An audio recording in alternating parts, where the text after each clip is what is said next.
Pero,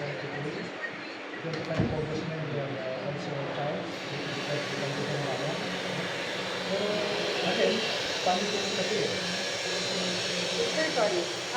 Dun sa pag-recant kasi nung apat, bilang sa mga sinasabing makikinabang, binawi na raw yung mga paghahatid di umano ng pera sina Marcos, Romualdez, Ho. So, isa ba yun dun sa sinasabing nung nag-offer ng 25 million for each of these balines? walang clear connection, no? Yung sinasabi niya.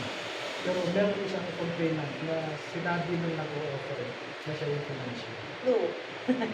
Ilalabas namin. Is it Senator Trillanes, sir? Isa sa mga complainants. Trillanes or no? Saka na lang, ilalabas namin. No?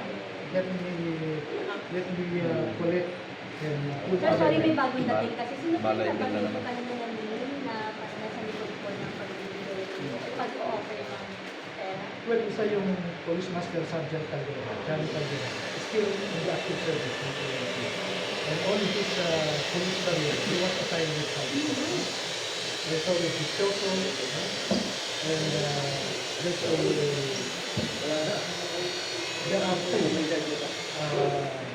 employees of one major operator na pangalanan.